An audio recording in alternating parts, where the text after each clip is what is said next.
Estamos voltando com ângulos e ideias e hoje nós estamos falando sobre acessibilidade e ensino. Então, como a gente estava conversando aqui, quais as diferenças que vocês percebem entre as instituições privadas e públicas? Eu acho que a gente pode pensar assim, tanto ou na educação básica ou educação superior, Sim, né? E esse é um outro ponto que eu gosto muito de trabalhar na minha área, que é a questão do público e do privado, na educação especial, né? Porque você pode ver que existe um acesso desde já há algum tempo, né? Que quase em termos de cobertura escolar para quem não tem deficiência. Né? E para quem tem deficiência, até início dos anos 2000, a maior parte das pessoas estava nas instituições privadas. E isso na educação básica, tá? Quando veio com a questão da inclusão, essa situação foi se invertendo, né? Hoje você tem um número de matrículas maior na educação básica, na educação pública. Agora, o problema é que durante muito tempo o Estado, né? E aí o Estado, poder público, ele ficou nas costas do poder, do poder não, da iniciativa da privada. iniciativa privada, né? E na educação especial, mais caracterizado pelas instituições filantrópicas, certo? Então, quer dizer, o acesso da pessoa, você tem uma pessoa com deficiência na família, o que é comum de acontecer quando não tem deficiência? Na maior parte da população, é a criança estudar naquela escola perto da sua casa, né? Quem tem deficiência já não podia ser assim. Né? E aí você vai vendo que também o que aconteceu? No privado foi colocado, foi criado, né, os serviços mais segregados.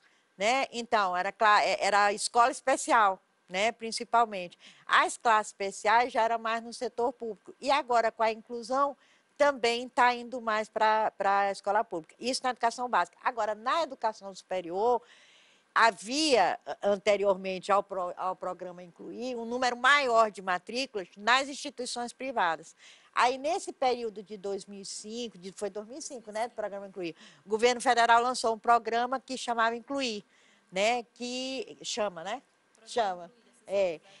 Exatamente, que foi justamente o estímulo à criação de núcleos de acessibilidade. Agora aí Josenilde pode até falar melhor, né, Josenilde, que estudou Sim, isso sim. aí. Foi foco de estudo na dissertação do mestrado em educação. Sim, a partir de 2005, com a instituição do programa Incluir, redimensiona um pouco esse foco, né? Até então não havia um serviço. A gente pensava no acesso, mas não tinha um serviço para garantir a permanência desse estudante. Então, o programa Incluir, ele vai pensar na criação e reestruturação dos núcleos de acessibilidade. Isso para as instituições federais de educação superior. Com isso, as instituições públicas elas passam a organizar melhor os serviços, tanto que na pesquisa com alguns professores, alguns que tinham experiência na instituição privada e na instituição pública, eles evidenciaram que dentro da experiência que eles haviam tido nas instituições privadas, não havia um serviço, né, um espaço de referência em que os alunos poderiam buscar quando sentissem alguma dificuldade ou precisassem fazer alguma adaptação de ordem pedagógica e de qualquer natureza, né, ou enfrentasse alguma barreira atitudinal. E nas instituições federais de educação superior, com a instituição desses núcleos, esse aluno ele passa a ter um espaço de referência. Quando ele adentra a universidade, já há um acolhimento, né, para conhecer esse aluno, saber o tipo de deficiência que ele tem, as demandas que ele traz em termos educacionais, sociais e outras, né, que porventura sejam necessárias uma intervenção mais específica da universidade.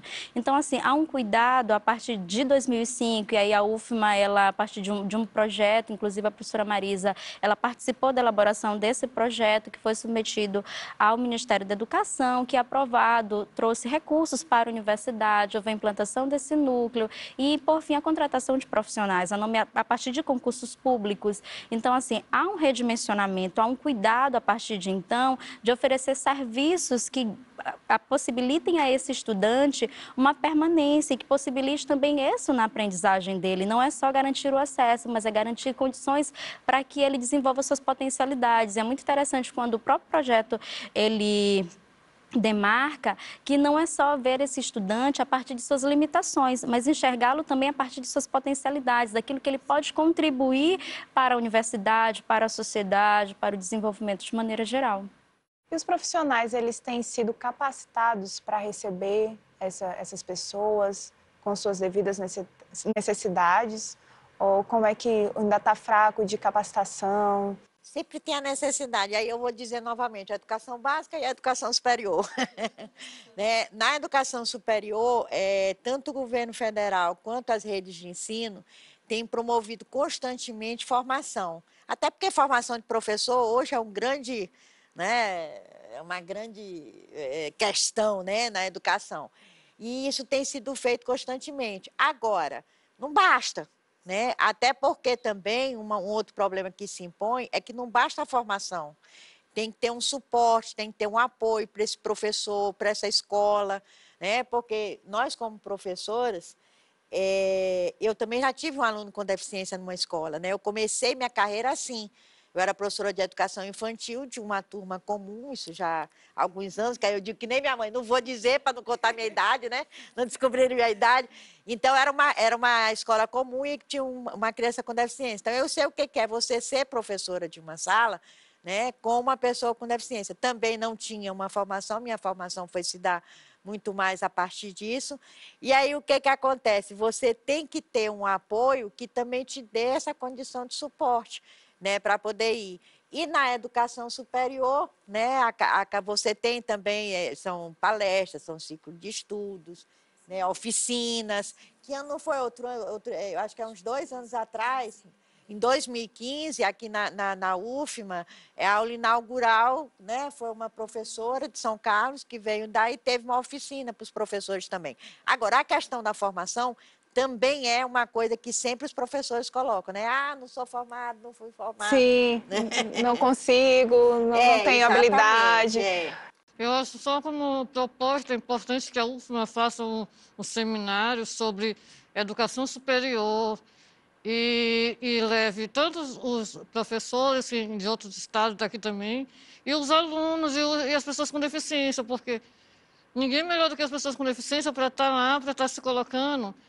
E a gente tem até a gente tem um ditado que a gente diz, nada sobre nós sem nós, nem uma discussão, nada que se discuta sobre pessoa com deficiência sem que ela esteja presente para dar opinião. E eu sinto falta disso, porque quando eu fui fazer, eu não fui na UFMA, no ensino superior, fui particular, e eu fui sobre acessibilidade na universidade que eu fazia.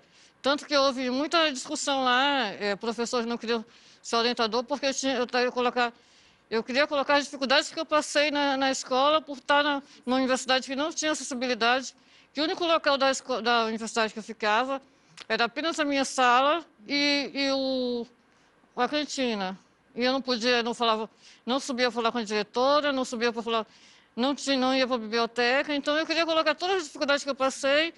E a questão, lógico, quando você tem uma deficiência, as pessoas, assim, elas me veem, elas dizem logo assim. Na turma também passei preconceito, porque o professor achava que eu não tinha capacidade de também poder seguir em frente, né? Mas isso daí a gente resolve. Preconceito que eu acho que vem muito do desconhecimento. Você conversa, você vai resolvendo isso. E quando eu fui fazer essa minha monografia, eu não tive orientador da escola, eu não pude ter da escola porque ninguém quis ser meu orientador. Aí eu falei para a diretora, da dona da escola, eu falei, olha, eu não vou fazer mais, porque estava passando uma questão pessoal minha, e eu não vou mais fazer porque eu não tenho... eu já fiz, desde o começo, o meu primeiro pensamento foi quando eu entrei na escola, mesmo monografia seria sobre isso. Sim. Eu não vou mais fazer, não, eu vou deixar. No outro ano, quem sabe? Ela disse, não, pode fazer, eu vou ser sua orientadora.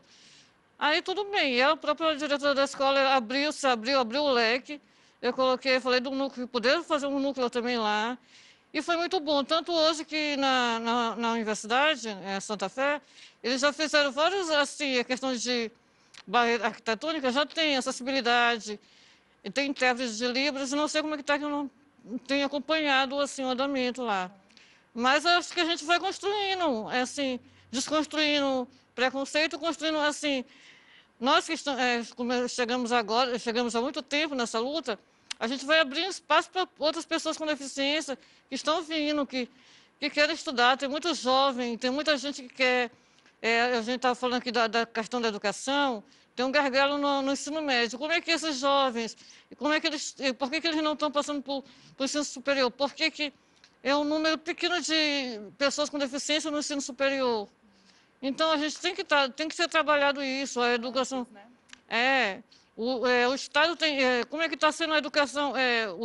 Eu sei que tem uma superintendência no Estado de educação especial. Como é que ela está fazendo? Qual é o trabalho dela para que isso modifique, para que tenha mais pessoas com deficiência no ensino superior? Porque a gente precisa que as pessoas com deficiência se capacitem para que elas possam estar no mesmo nível que os outros doutores e mestres, para poder estar discutindo de igual para igual. Para que a gente, assim, só assim a gente vai, com pessoas formadas, a gente vai poder modificar alguma coisa. Assim, eu digo, às vezes eu tenho aula com alguns professores da UFMA ou da UEM, eu digo, elas têm que sair do muro, professor, você tem que sair do muro e no movimento social. A gente precisa desse conhecimento que vocês têm para que a gente possa expandir mais essa luta. Essa luta, assim, eu gosto muito do trabalho daqui da UFMA, né, do núcleo e tudo, mas eu acho que a UFMA ainda, em relação a pessoa com deficiência, ela ainda se fecha muito aqui dentro. Além de também, que eu coloco assim, que não tem acessibilidade. Não tem, é muito difícil. Já tem algumas coisas feitas, mas falta muito. A gente tem vários alunos daqui da UFMA com deficiência que estão reclamando muito, estão denunciando muito para que tenha acessibilidade. É necessário que a UFMA, com o federal, ela seja toda acessível, como a UEMA também, que também não tem acessibilidade. Tem um déficit bem grande, né? Ainda falta muito. Falta muita coisa. Eu acho que talvez até o apelo seja que os profissionais, em todas as suas áreas, eles pensem nas pessoas e nas suas necessidades. Também, né? Diferentes necessidades, né? Diferentes deficiências. Mas que os profissionais, eles tenham essa sensibilidade, né?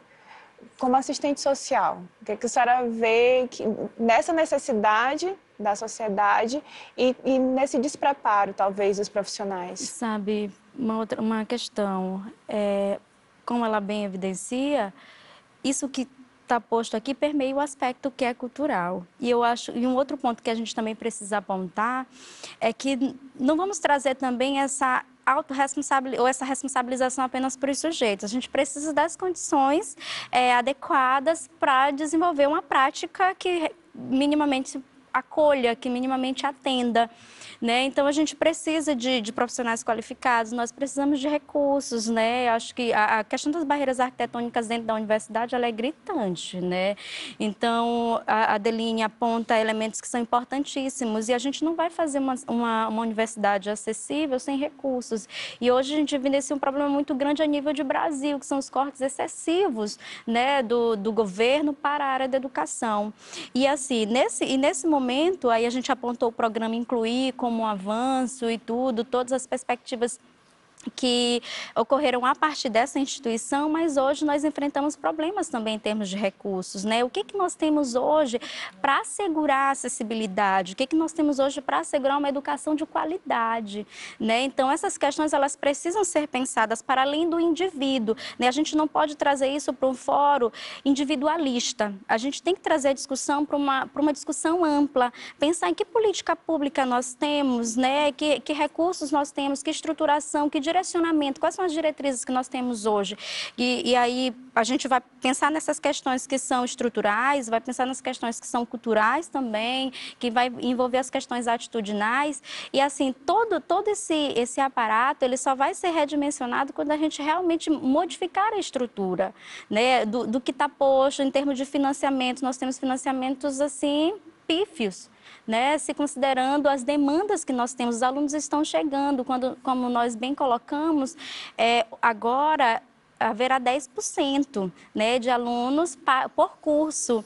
E assim, se com o que nós tínhamos, que era uma vaga por curso, nós enfrentávamos dificuldade, imagina o que é atender 10% por curso com o recurso que nós temos hoje. E aí a gente tem que pensar nos equipamentos, porque a gente não faz acessibilidade sem pensar, por exemplo, nas tecnologias assistivas, né? Uma máquina Braille é imprescindível para estudante cego, ter um equipamento para imprimir ampliado para que esse estudante o estudante com baixa visão possa fazer as suas leituras. E não são equipamentos baratos. Os notebooks, por exemplo, a leitura do deficiente visual é uma leitura a partir da escuta.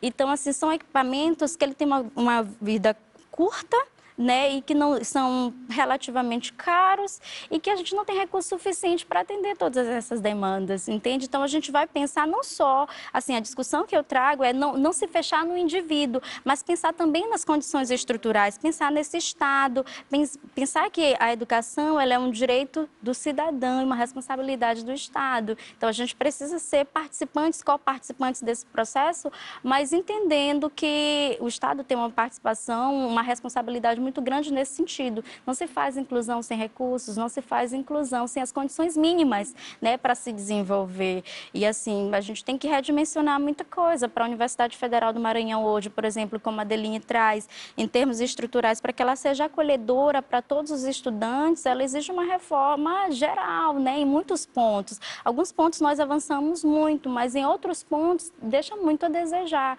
Então, para que isso seja realmente efetivado, a gente precisa de recurso. E aí exige a participação do governo federal nesse sentido. Adeline, você como mulher e deficiente, quais são suas palavras aí para a gente fechar com chave de ouro esse programa?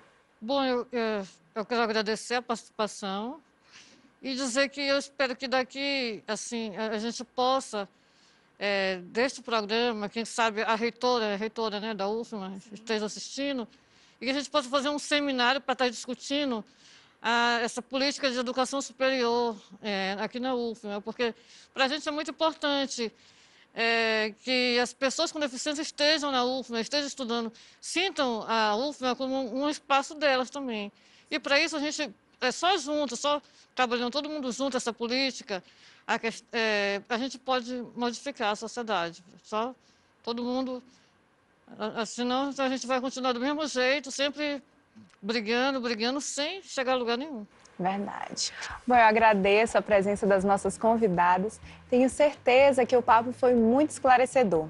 A gente vai ficando por aqui, mas se você quiser rever esse e outros programas da sua TV UFMA, acesse o nosso canal no YouTube e acompanhe as nossas redes sociais. Até a próxima!